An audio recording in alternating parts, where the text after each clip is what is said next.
तो स्वागत है आप सभी का हमारे YouTube चैनल सिद्धार्थ स्टडी में। तो आज के क्लास में हम लोग एक क्वेश्चन देखेंगे, क्लास 10th का है कि x + y = 14 और x - y = 4 को प्रतिस्थापन विधि से हल करना है। किस विधि से हल करना है? प्रतिस्थापन विधि। देखिए, दो चर वाले रैखिक समीकरण युग्म को हल करने की 4 विधियाँ होती है। उसमें से कोई भी पूछा जा सकता है। ग्राफीय विधि तो फिक्स रहता है, वो 5 नंबर में हर साल पूछे ही जाते हैं। एक ग्राफीय विधि होते हैं, एक प्रतिस्थापन होते हैं, एक विलोपन होते हैं और एक वज्र गुणन होते हैं। ठीक है, तो इन सभी में से कोई सा भी आपसे पूछा जा सकता है, इसलिए आपको ये तीनों विधि अब आना चाहिए। ठीक है, चलिए इसको हल करते हैं। देखिए क्या करना रहता है ना, इसमें मतलब किसी एक समीकरण को प्रतिस्थापित करना रहता है, या तो समीकरण 1 को ना तो समीकरण 2 को। तो चलिए यहाँ पे लिखते हैं सॉल्व। क्या लिखते हैं आगे? सॉल्व समीकरण 1 या 2 आप किसी को भी कर सकते हैं। तो मैं इस यहाँ समीकरण 2 को कर रहा हूँ, आप चाहें तो 1 को भी कर सकते हैं। समीकरण 2 को प्रतिस्थापित करने पर, समीकरण 2 को प्रतिस्थापित करने पर यहाँ तक कोई दिक्कत नहीं होनी चाहिए आपको। चलिए इसके आगे हल करते हैं। देखिए x - y = 4, यही ना समीकरण 2 है भाई का। x को हमने किया बाहर, पहले से 4 है, माइनस का y यानी आके प्लस का y, इसको आप मान लेंगे समीकरण 3। इसको आप क्या मान लेंगे? समीकरण 3। अब मेन ध्यान देने वाला बात यहाँ से स्टार्ट होता है। आपने समीकरण किसको प्रतिस्थापित किया है? 2 को किया है। इस x के मान को आप 1 में रखेंगे। समीकरण किस में रखेंगे? 1 में। यदि वही आप समीकरण 1 को प्रतिस्थापित किए होते तो यहाँ जो x का मान आता उसको आपको समीकरण 2 में रखना पड़ता है, लेकिन आप यहाँ किसको प्रतिस्थापित किए हैं? समीकरण 2 को। तो इस x के मान को समीकरण कौन में रखना होगा? 1 में रखना होगा। कोई दिक्कत इसमें नहीं। तो चलिए लिखिएगा, x का मान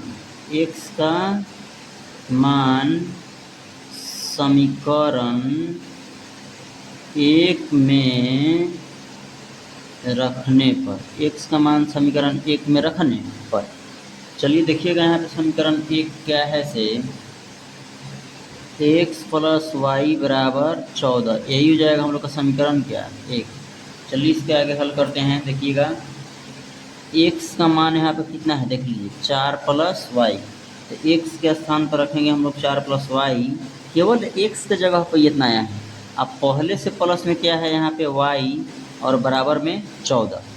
यहाँ तक कोई प्रॉब्लम नहीं होनी चाहिए। देखिए अब 1y और 1y मिल के कितना y हो जाएगा?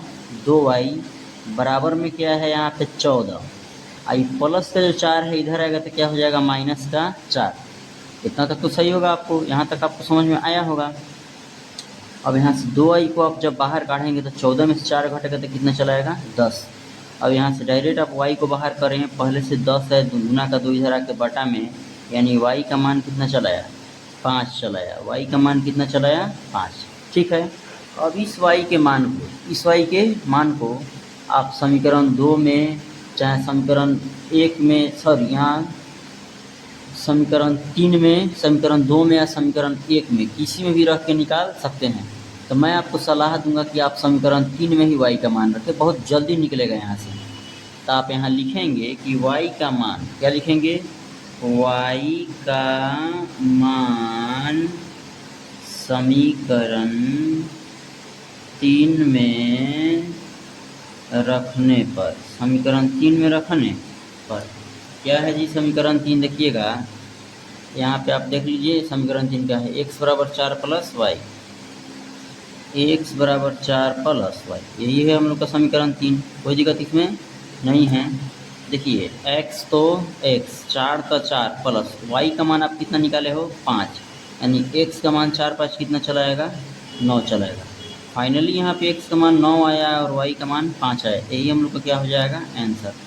आई होप आप इस टॉपिक को समझ गए होंगे। इसी पर मैं एक और क्वेश्चन लेता हूँ जिससे कि आपका कॉन्सेप्ट पूरा क्लियर हो जाए। ठीक है, आगे देखिए। तो देखिएगा यहाँ पे एक हमने क्वेश्चन लिया है, उस क्वेश्चन में गुणांक नहीं हुआ करता है, x और y के गुणांक नहीं होता था उसमें, इसमें है। यह भी आसान है, हम लोग इसको भी कर लेंगे। चलिए देखिए, 2x + 3y = 4 समीकरण 1 है, और 3x - 2y = 3 समीकरण 2 है। चलिए वही काम करेंगे हम लोग, समीकरण 1 अथवा 2 को प्रतिस्थापित करेंगे हम लोग, ठीक है।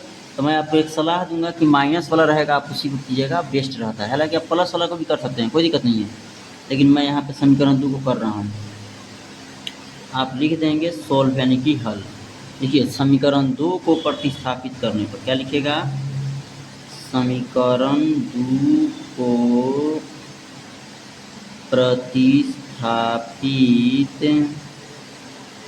करने पर, समीकरण 2 को प्रतिस्थापित करने पर आइएगा, देखिएगा समीकरण 2 क्या है, 3x - 2y बराबर कितना 3। यही है हम लोग का समीकरण 2। देखिए यहाँ से हमने 3x को किया बाहर, पहले से क्या है 3, माइनस का 2y इधर आके हो जाएगा प्लस का, x बराबर 3 + 2y पहले से है, गुना का 3 इधर आएगा तो क्या हो जाएगा बट्टा का हो जाएगा। कोई दिक्कत इसमें है। इसे आप मान लीजिए समीकरण नंबर 3, इसको आप क्या मान लेंगे समीकरण नंबर 3। फिर वही बात वो बोले थे ना, यदि आप समीकरण 2 को प्रतिस्थापित करके x का मान निकालते हैं तो इस x का मान को समीकरण 1 में रखना होगा, है कि नहीं। तो आप लिखिए x का मान समीकरण 1 में रखने पर, समीकरण 1 में रखने पर क्या है समीकरण 1 आपका देख लीजिएगा, यहाँ आप देख लीजिए 2x + 3y बराबर 4, 2x + 3y बराबर का 4, यही है हम लोग का समीकरण 1। कोई दिक्कत इसमें नहीं होनी चाहिए। देखिएगा 2 तो 2, सावधान, x का मान है 100 है कि नहीं। इसको घेरिए और रखिए 3 + 2y बटा में 3 इंटू प्लस के है 3y बराबर में क्या 4। यहाँ तक भी आपको कोई प्रॉब्लम नहीं होनी चाहिए, सब सही है। देखिए इसके बटा में कुछ नहीं है तो 1 है। अब क्या करना है आपको, ऊपर वाला गुना ऊपर वाला के साथ करना है, नीचे वाला गुना नीचे वाला के साथ। यहाँ कोष्ठ के बीच में कुछ नहीं है तो क्या है गुना है, आता है हम लोग को। देखिए जब 2 से 3 में गुना होगा तो कितना चला आएगा 6, और 2 से जब 2 में गुना होगा तो 2y में गुना होगा तो कितना हो जाएगा 4y, और बटा में है 3 प्लस है पहले से 3y है, यहाँ कुछ नहीं तो 1 का बराबर में कितना हो जाएगा 4। यहाँ तो कोई प्रॉब्लम आपको नहीं होनी चाहिए। देखिएगा यहाँ देखिए 3 और 1 का एलसीएम लेने पर कितना चलाएगा 3 आ जाएगा। 3 के पढ़ा में 3 आता है एक बार में, 1 से किसी भी संख्या में गुना करने पर कोई फर्क पड़ता नहीं है। 1 के पढ़ा में आता है 3 बार में, जब 3 से 3 में गुना होगा तो कितना चलाएगा 9, अब बराबर में ऑलरेडी यहाँ पे है 4, कोई दिक्कत इसमें नहीं।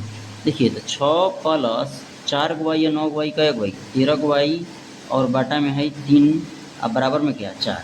अब तो आप जोड़ नहीं सकते हो, अब क्रॉस गुना करो इसके आगे, आपकी इसके आगे क्या करेंगे आप क्रॉस गुना। इसके बटा में कुछ नहीं तो 1 है, 1 से किसी भी संख्या में गुना करने पर कोई फर्क पड़ता नहीं है, और 3 जगह कितना हो जाएगा 12।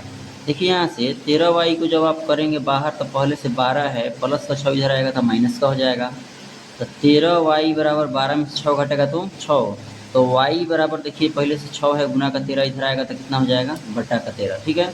यानी y का शुद्ध मान कितना चला है 6/13। यहाँ आप या का साइन दे दीजिएगा, अच्छा रहेगा, या, ठीक है। अब क्या करना है, आप तो y का तो मान निकाल लिया आप, अब इस y के मान की सहायता से आपको x का मान निकालना है। किसका मान निकालना है x का। तो देखिए यहाँ बट्टा वाला आ गया, यहाँ क्या है बट्टा वाला, और यहाँ भी क्या चीज़ में है बट्टा वाला। तो बट्टा वाला आपको थोड़ा दिक्कत कर सकता है। पिछला में मैं बट्टा वाला नहीं था तो मैं समीकरण 3 में रख दिया था, लेकिन आप क्या कीजिए इसको समीकरण 2 या 1 में रख लीजिए। ऐसा बात नहीं है कि 3 में रखेंगे तो आंसर नहीं आएगा, लेकिन कैलकुलेशन आपको थोड़ा ध्यान से करना पड़ेगा, कैलकुलेशन थोड़ा हाई हो सकता है। तो इस y के मान को मैं समीकरण 1 में रख देता हूँ। y का मान समीकरण 1 में रखने पर देखिएगा समीकरण 1 क्या है आपका 2x + 3y बराबर 4। चलिए 2x + 3y बराबर में 4, चलिए हल किया जाए तो 2x + 3 तो 3, y का भी आप जस्ट मान निकाल गए हो 6/13, तो आप यहाँ रख दीजिए 6/13 बराबर में है 4। यहाँ तक ठीक है। देखिए 2x + 6 × 3 कितना 18 बटा में है 13 बराबर में है 4। तो 2x को जब हम बाहर करेंगे तो पहले से 4 है, प्लस का 18/13 में आएगा तो माइनस का 18/13 हो जाएगा। यहाँ कुछ नहीं है तो 1 है। देखिएगा 2x बराबर 1 और 13 का एलसीएम लेंगे तो कितना आ जाएगा 13। 1 से 13 कटेगा, 13 बार में 13 चुका कितना हो जाएगा 52। 13 एकम 13 तो 18 एकम कटना हो जाएगा 18।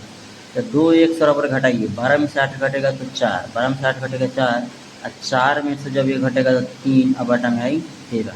लेकिन हम लोग को तो x का मान चाहिए, तो x को बाहर करेंगे तो 34/13 पहले से है, गुना का 2 इधर आएगा तो बटा में चला जाएगा। घटाइए, 2 से कट गई 17 बार में, यानी x का मान चला है कितना 17/13।